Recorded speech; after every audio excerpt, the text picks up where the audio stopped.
हम मोदी सरकार को बताने आए हैं कि आप कितनी को हमारी लूट करोगे, वो हम अब सहन नहीं पाएंगे। मैं इससे पहले जो दूसरे स्टेट हैं पंजाब के लिए कुछ बताना चाहूँगी कि उसमें क्या मिलता है। पंजाब में जो छुट्टी की बात करते हैं, छुट्टी 1 महीना की छुट्टी होती है गर्मी की और 7-8 दिन की सर्दी की छुट्टी होती है। इसके साथ 30 दिन की मेडिकल छुट्टी होती है और जो घर से छुट्टी होती है मुलाजिम के साथ वो हमें सभी होती है। और छुट्टी का तो यही है महीना गर्मी की छुट्टी और सर्दी की।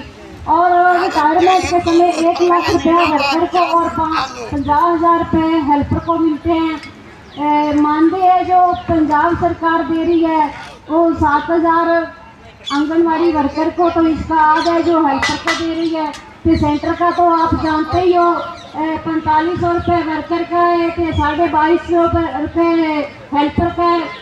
उससे भी 60% जो हिस्सा है वो हमारी स्टेट देती है।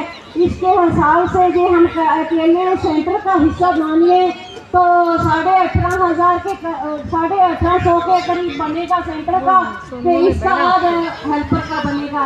यही दे रही है, ये सिर्फ हमारी लूट कर रही है, हमें दे कुछ नहीं रही। जब भी हम कहीं भी कुछ मांगते हैं, अपने हक के लिए मांगते हैं, अपने काम के लिए रुपया मांगते हैं, तो हमें आजकल भीख डालने का रिवाज पड़ गया है पूरे इंडिया में। हमें भीख दिया जाता है, आपको दाना फ्री दिया जाएगा, आपको 1000 रुपया फ्री दिया जाएगा, आपको बात सेवा फ्री दी जाएगी, आपको तेल दिया जाएगा, आपको दाल दी जाएगी। हम इसी से खुश हो जाते हैं कि हमें हमारी सरकार इतना कुछ दे रही है। मैं एक आपसे सवाल करना चाहती हूँ, सभी स्टेट के लीडर से जो बात कर रहे हैं, प्लीज हमारी बात पर ध्यान दीजिए। आप इलेक्शन हर स्टेट में होते हैं, जब इलेक्शन होते हैं तो हमें कितना कुछ ऐसे सुनहरी बाग दिखाए जाते हैं कि हम आपके लिए ये कुछ कर देंगे, आपको डबल मान भत्ता कर देंगे, आपके मान भत्ता मतलब के मान दे जो हमें मिलता है, वेतन नहीं मिलता है उसकी बात करती हूँ।